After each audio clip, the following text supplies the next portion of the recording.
The Cincinnati Reds are horrible, but you don't need me to tell you that. They started off their season so horribly that they've been discussed amongst the worst ball clubs of all time. The 2003 Tigers got off to the same exact 3-22 start, and they finished with the worst record since John Fitzgerald Kennedy was in office. Just a storm, Dick. Sit down. Professional baseball officially began in Cincinnati in 1869, and this iteration of the Reds franchise has existed since the 1880s. The franchise has been around for 140 years, and this Reds team might be the very worst, not only for their on-the-field play, but also for the ownership's continuous gaffes. Don't get it twisted, they totally suck on the field, and that's where I'm going to start, but I also have plenty to say about ownership, so make sure to stick around. To recap, the Reds started their season in Atlanta, facing off against the defending world champion Braves in a 4-game set. They won convincingly on opening day, nearly came back to win both the second and third games, then won on top prospect Hunter Green's MLB debut. Despite low expectations entering the year, they got off to a 2-2 start with a positive run differential. They played 4 good games against the defending world champs. A loss to the Guardians during their home opener on April 12th dropped their record to 2-3. On April 23rd, they were 2-13. They lost 11 straight games. They didn't have a single 1-run loss and had just 2 2-run losses. They lost by an average of over 4 runs per game. They finally broke the streak on the 24th when they beat the Cardinals in their first home win. The few fans at Great American Ballpark serenaded their home club as their record rose to 3-13. The Reds win. On May 5th, 11 days later, they were 3-22. They lost 9 more in a row with an average run differential of over 5 runs per game. Since the 1988 Orioles, who lost their first 21 games, only 2 other teams have lost 20 out of 21. The Reds have had quite a few injuries, but I don't think anyone expected them to get off to such a rotten start. They rebounded to win 6 of 8 games starting on May 7th, but then they had their most embarrassing loss of the season. They went on a 1-20 stretch, but no loss during that window was even close to this dreadful. On May 15th, 2022, Reds starter Hunter Green entered the 8th inning with a no-hitter intact. Art Warren relieved him later in the inning and held the Pirates hitless. The Reds then went down 1-2-3 in the top of the 9th to lose the game. They lost without allowing a single hit. This has happened just 6 times in the entire modern history of Major League Baseball, and this was just the first time since 2008. To put that into perspective, there have been 316 MLB no-hitters and 23 perfect games. Losing without allowing a hit happens once every 4 perfect games. I know it's just 1 game, but this embodies everything that's wrong with the current state of the Reds. I don't think the Reds are quite this bad talent-wise, and I can't imagine them winning fewer than 50 games like those 2003 Tigers. But this start is such a morale killer for both the clubhouse and the fans. The Reds faithful have voiced their frustration this year, not only by leaving Great American Ballpark mostly empty during home games, but also with more creative means. Most notably, a group of 3 fans wore brown paper bags over their heads while in attendance. An interview with the local ABC affiliate was quickly interrupted by stadium officials, who told the fans to remove the bags from their heads if they wanted to stay in the stadium. You can't have your bags on your head. You gotta take them off. This wasn't the first time that fans were threatened to stand down. Reds fans have brought signage to games, worn t-shirts, and even crowdfunded billboards and banner flyovers, all with the same message: sell the team, Bob. So, who's Bob?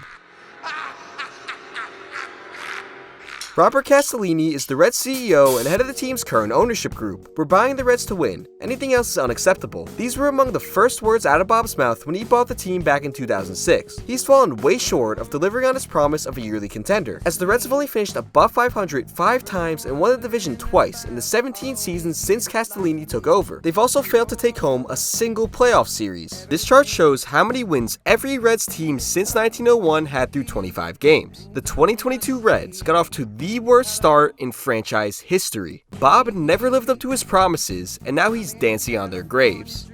The turmoil within the Reds organization is nothing new. This is a team that's only won 1 World Series since the Big Red Machine of the 70s, and only has 6 playoff appearances in the last 42 years. Castellini is not Marge Schott. He's not nearly as controversial of a figure, but his ownership has not shifted the Reds into a winning culture, and fans are just fed up.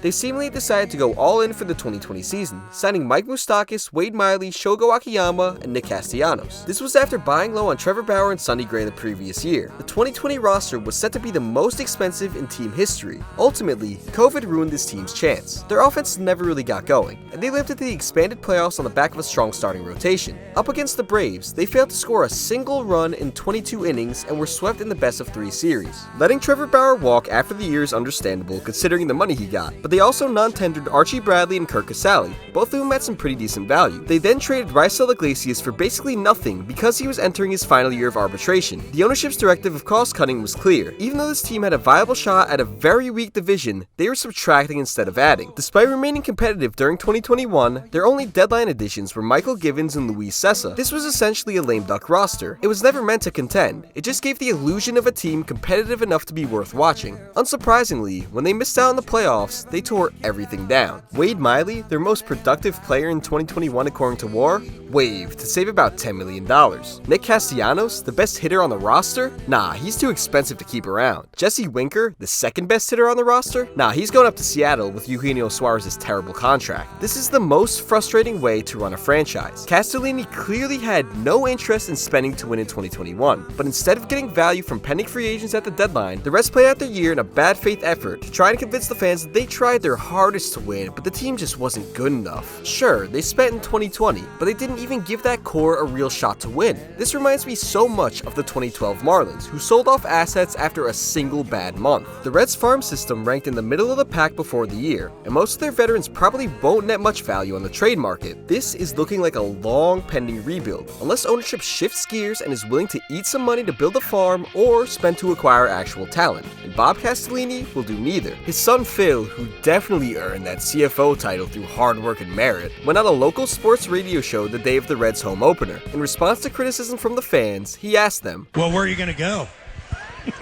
Let's start there. I mean, sell the team to who? He spit in the face of lifelong fans who have stuck around through yet another teardown. He thinks the fans should be grateful for their grand owners just for keeping the team in town. After all, Cincinnati's not profitable enough. Any new owners would simply move the team elsewhere. The Reds generated $266 million in revenue last year, according to Forbes. If they were interested in winning, they would have gone all in at the deadline last year or kept the core together and made another run this year. Teams like the Rays have proven time and time again that a monster payroll isn't necessary to contend, but it's also apparent that the Reds haven't invested enough in their front office or player development. A well-run franchise would have built a team good enough to win the abysmal NL Central last year or this year, but the Reds are stuck fighting with Pittsburgh for their spot in the basement of all basements. Just a few months ago, we saw how incredibly passionate Cincinnati fans can be when they finally have something worth rooting for. The hype around the Bengals was out of this world.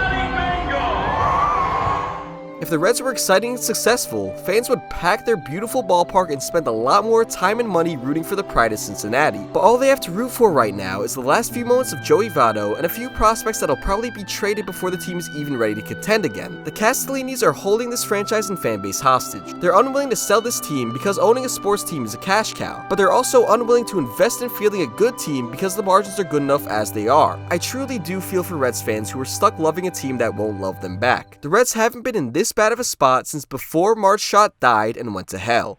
I pride myself and think of myself as a man of faith. As there's a drive in a deep left field by Castellanos, it will be a home run. Keep my wife's name out your fucking mouth! Oh, wow!